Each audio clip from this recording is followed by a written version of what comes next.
Hello my adorable weebs with a romantic life as active as an 80-year-old Scot. What do you want me to do? Cut it off? It doesn't really matter how old you are, what gender you identify as, I sexually identify as an attack helicopter. or what country's birth rate you're contributing to lower. The one thing that accumulates all of us is a desire to be loved.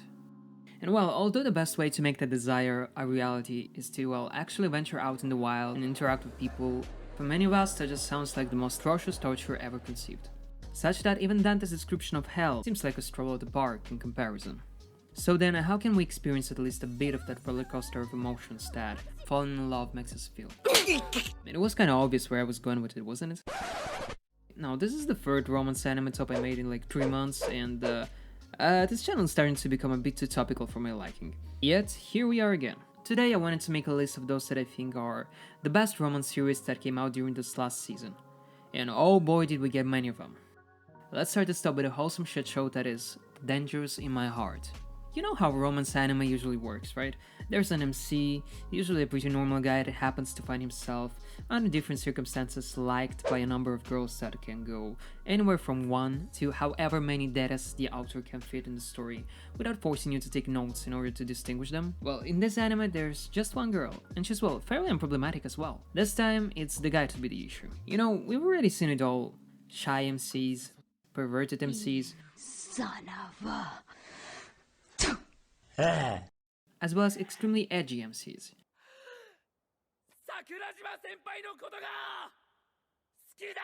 But this time, we got a borderline schizophrenic dude with homicidal tendencies that spends the majority of his days learning about crimes and human anatomy. This guy's biggest desire is to finally be able to kill one of his classmates, the beautiful and popular Yamada-san.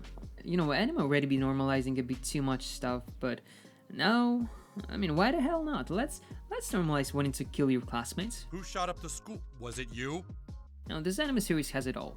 An excruciatingly cringy main character. I have to say the romance aspect of this anime is somewhat boring, although The Dangerous in My Heart is supposed to be a romance series, and well, the animation as well as the general direction doesn't really help it to shine at all. So well, is there any reason for me to watch this anime? You might be asking. Well, the short answer is no. No, don't do it! And the long one is also no. There's just much better ways to waste your time, like, for example, rubbing one out while watching some genuine lolly hen. Or maybe just go for any other romance series in the top and I'm probably gonna have a better time than watching whatever this garbage is.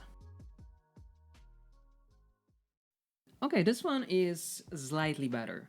You know, the previous one kinda lacked the harem element to it. But here we have not 2, not 3, not 4, not even 5, no, actually there is 5 of them. 5 girls that work and live at a café owned by an old lady that one day suddenly dies.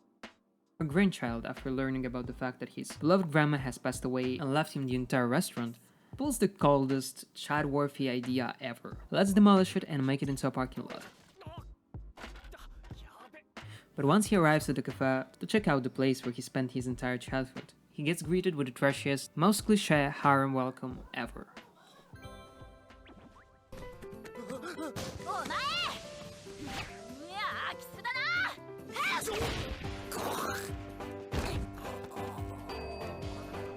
From this point the story kinda goes like this.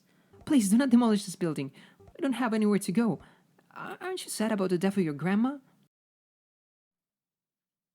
Money!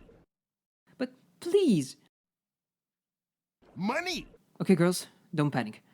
I have one last idea. Okay, I decided to not demolish the cafe. Okay then, we have a premise with negative originality, an edgy MC, and 5 cute girls he now finds himself living with. Okay, hear me out. Hear me out, please! For whatever reason, I kinda enjoyed this one. You know, it's not like I couldn't wait for the new episode to come out each week and would frantically re-upload the page hoping that it was finally out. But you know, mostly I would just forget about its existence and then kind of see it randomly appear with a new episode, proceeding then to watch it and enjoy some boobies. Regarding the animation, well, it's like white bread, to put it simple. It's not like it's bad, you know, it just would definitely be better with something on top of it. All in all, it's just your typical harem packed with cringy innuendos and cliché ecchi scenes. On a right watch if you want something to play in the background while you're getting shit-faced alone in your room at 3 in the morning.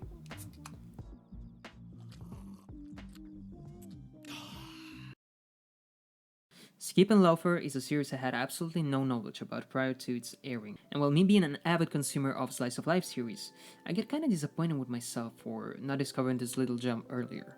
Mitsumi Iwakura is a countryside girl that has just finished middle school, and is about to leave her friends and family in order to attend a high school in Tokyo.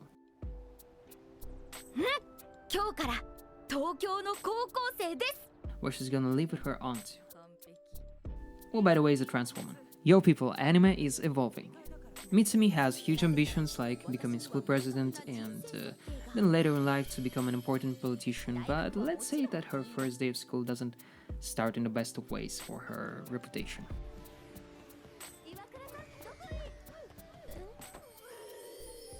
I'll say this right away.